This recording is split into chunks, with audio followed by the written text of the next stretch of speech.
Como as rupturas acontecem? Como eu disse para vocês, a minha área de pesquisa, a área que eu atuo profundamente, é tentando entender por que as coisas se rompem.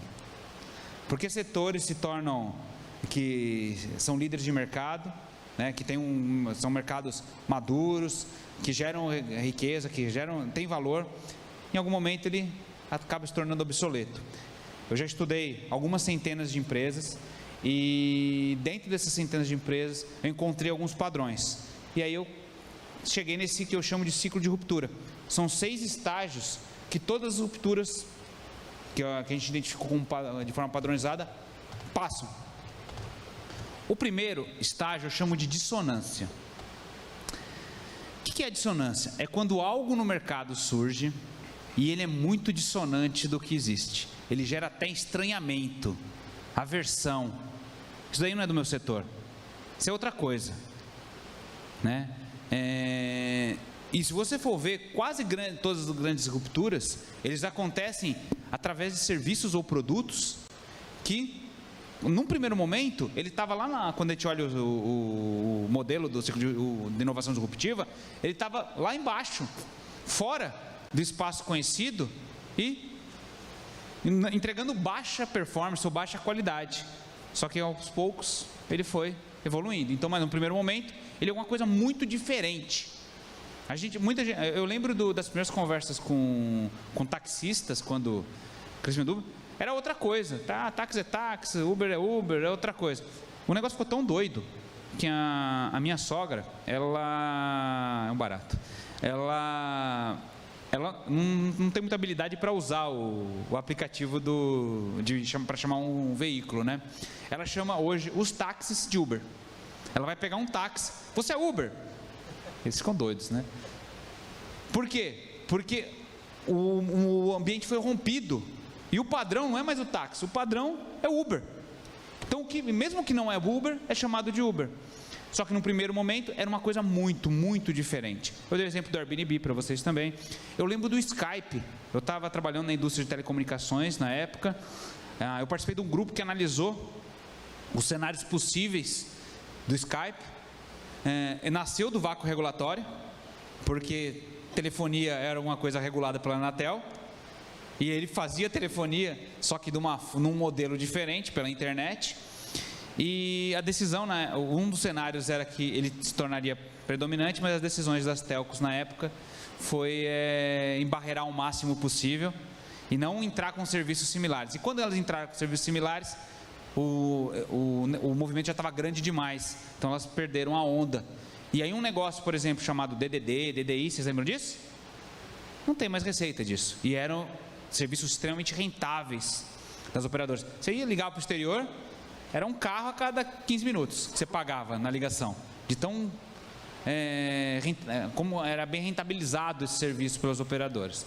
É um exemplo. Então o primeiro momento é dissonante. No segundo momento, ocorre o que a gente chama de indefinição.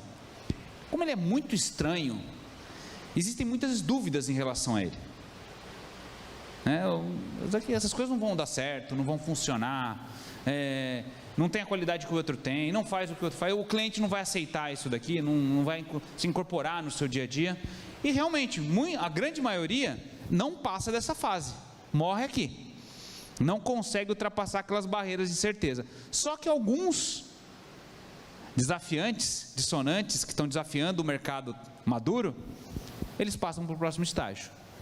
É o que eu chamo de amadurecimento. Eles vão reduzindo de forma sistemática as incertezas. Lembrem lá do gráfico da inovação disruptiva.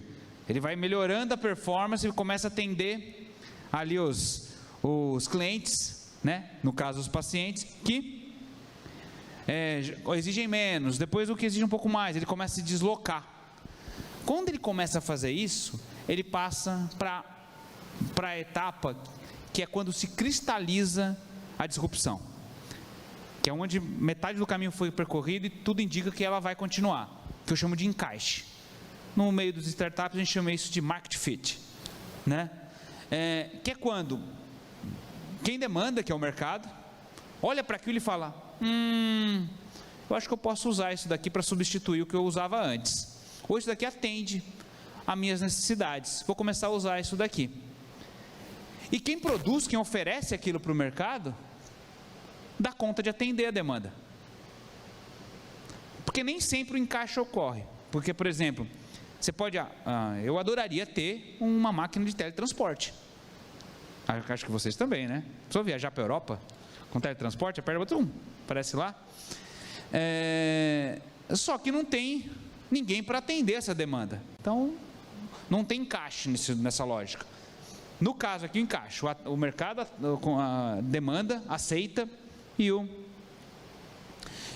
quem produz consegue atender da forma que o mercado necessita. Então, você acha as necessidades exatas e atende essas necessidades.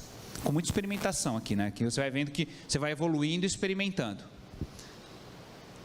Um momento seguinte, o que encaixou cresce, né? Ocorre um processo de crescimento, ele começa a ter mais a adesão, né? Novos adotantes da nova solução, do novo modelo, e ocorre uma questão que para mim é crucial para os negócios, para os modelos de negócio de forma geral, que a gente chama de desmonetização. Aquele serviço que antes era valorizado, ele começa a perder valor. Você tem que fazer um esforço maior para vender. Como menos pessoas querem, você tem que começar a baixar preço. Tem mais concorrentes com dificuldade de vender, então começa uma competição mais acirrada no mercado. A rentabilidade de todo mundo começa a sangrar. A gente viu vários setores passando por isso até hoje. E nesse processo de desmonetização é onde muitas organizações tomam decisões às vezes desesperadas, e muitos profissionais que estão associados também tomam desesperados. É quando, por exemplo, você gera um processo de negação absoluta e você vai para o enfrentamento via legal, via tudo, para poder barrar.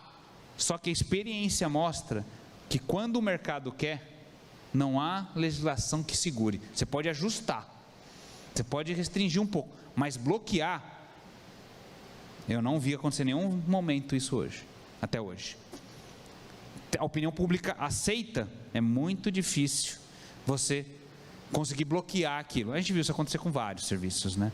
Teve um movimento muito forte contra o Airbnb nos Estados Unidos, das redes hoteleiras, não conseguiram fechar o Airbnb. O que aconteceu?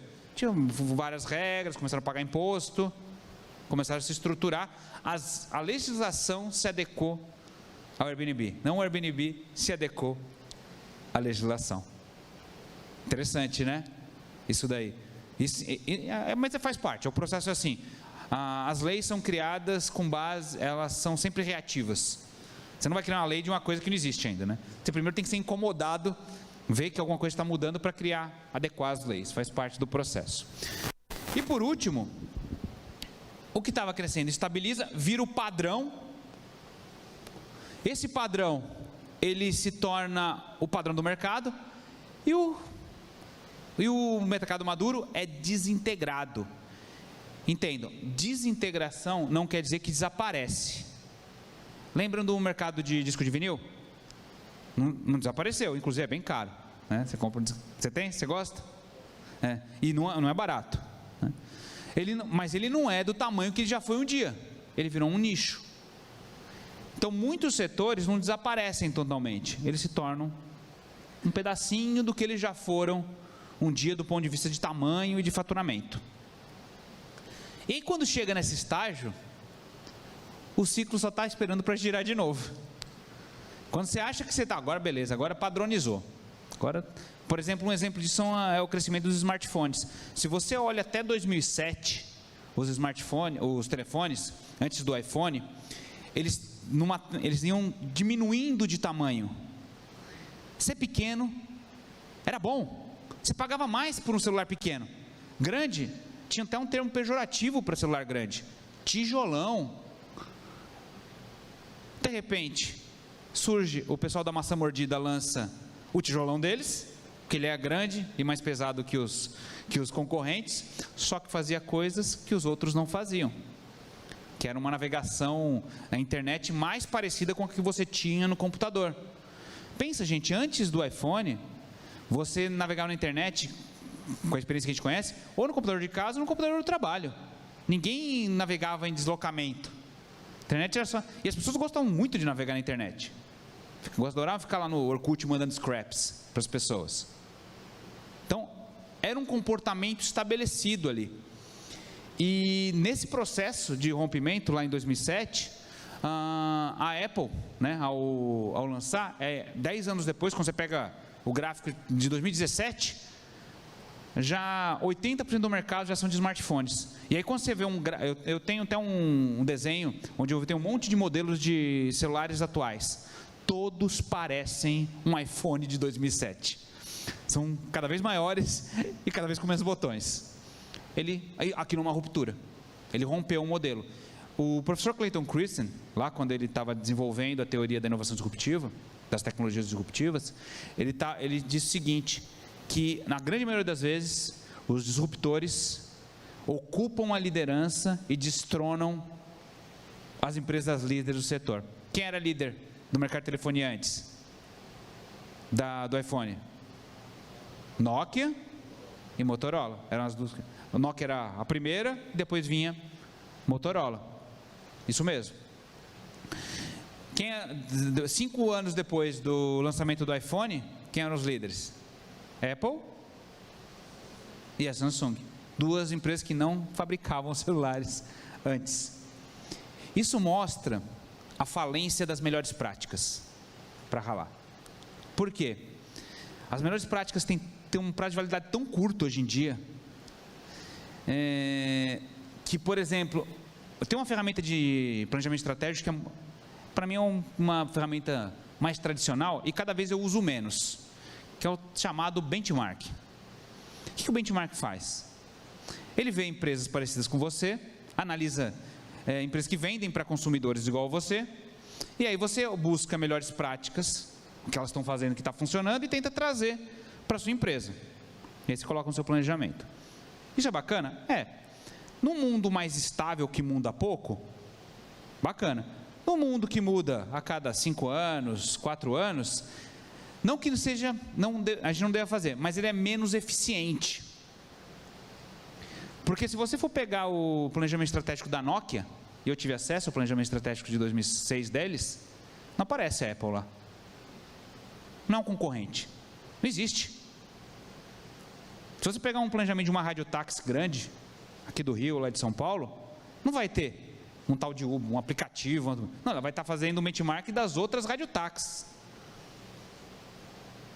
Então, não que seja uma ferramenta totalmente nula.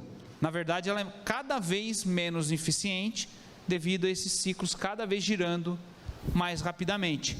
E qual que é o fato direto que ela gera? É um termo que eu uso e que para mim faz todo sentido. Ressignificação de valor. O que antes tinha valor é substituído por novos atributos de valor. O exemplo do iPhone, que eu dei agora, ser pequeno antes. Você pagava mais por ele, depois do iPhone, ser pequeno virou um problema. Hoje ninguém quer celular pequeno, todo mundo quer uns telões, né? Porque você quer navegar na internet, ficar lá fazendo dancinha no TikTok, fazer atividades que exigem uma tela grande para você usar os recursos dos aplicativos que você tem no celular. Então pensem nisso. Normalmente as rupturas tiram valor de algumas coisas e criam valores em outros lugares. Toda ruptura é assim. Eu não encontrei nenhum exemplo onde isso não acontece. Toda ruptura é uma ressignificação dos valores percebidos pelo público-alvo daquelas soluções.